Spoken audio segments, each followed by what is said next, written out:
But a woman gave birth to a beautiful girl with a beautiful right hand, right elbow, right knee, right eye, right nostril, right earlobe. Stunning. Except she didn't have a left side, for she was a half girl. Well, she had her childhood and she had her teenage years, and she was always kind of longing for her other half. And when she was about 15, like most 15-year-olds, she was pretty pissed off with the world, and she decided to leave her village. She snuck out in the dark of night, and she felt like no one would even miss her. And she felt quite sad in her heart. And she walked for maybe 4 weeks, maybe 4 days, maybe 4 years, but it felt like a long time. And she came to a river. And when she got to the river, she decided to rest a while. And as she was sitting by the river, she noticed a girl in the distance moving towards her, who had a beautiful left hand, a beautiful left ear, a beautiful left elbow, a beautiful left knee. Now, had it been a few years ago when she was a kid, she would have been delighted to see this other half girl.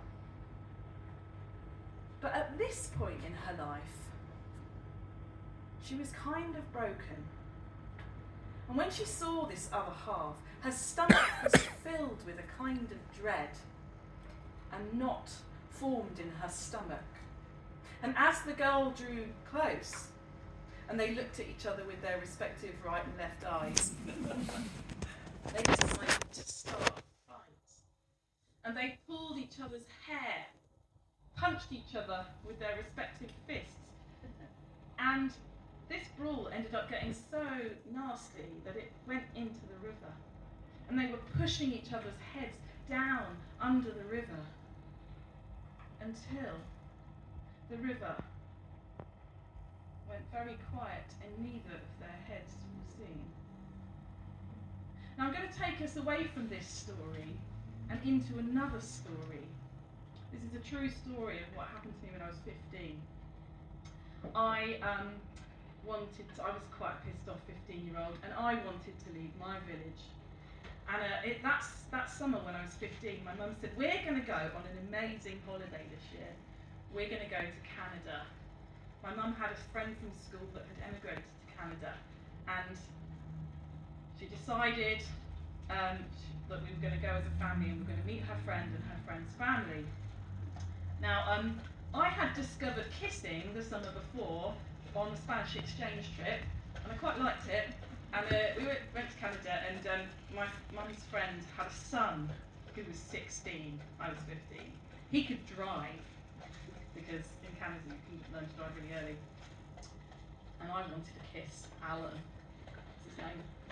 And so when we arrived, there was some plans made, and they said, right, well tomorrow, Alan and his sister, who was a bit older and could also drive, they're going to drive me and my sister to a river, and there's this place you can get a tyre and you can go on the river, and it's really fun.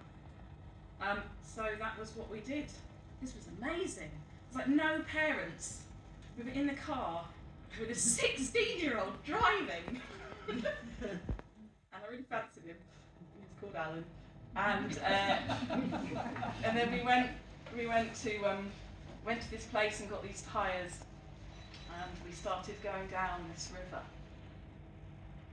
At some point, I lost the others, and I was going down this river very, very fast, and there was like a little waterfall bit, and I lost my tyre, and I got sucked under the water, and I couldn't breathe, and I couldn't get above the water, and I kept trying, and my arms stopped working, and I thought, shit, this is it. I'm going to die at 15, and I haven't even kissed Alan. And a very strange thing happened in that moment. I completely surrendered to my death, and I felt this incredible peace. And all of a sudden, just as I felt this incredible peace, a hand pulled me out of the river, and I was coughing and spluttering everywhere. I don't know where this man came from. He said, "You all right?" I said, "No, not really." And I staggered back along the river. I didn't go back in the water. I walked very shaken to try and find the others in my very ridiculous bathing costume. And I did find the others in the end, and I said, "Guys, I just nearly drowned and died." And they laughed. "Guys, I nearly just drowned and died." And somehow I felt like it didn't really matter. They didn't really care. No one really believed me. So at that moment, the sky went very dark, and there was a huge storm. And the storms in Canada are quite different from the storms here. They're quite massive. And it was quite apocalyptic. And I was like, yeah, I nearly died. And we went back in the car, and Alan drove, and we listened to Alanis Morissette's Jagged Little Pill. And I was like, yeah. Anyway, I went home after that summer, and I was really sad that I hadn't kissed Alan. And I'd quite often listen to that album on repeat and think about the fact that I nearly died. We're going to go back to our other story now. Do you remember the other story? The two girl halves brawling in the water and trying to drown each other, essentially. And the water went very, very still and very, very quiet.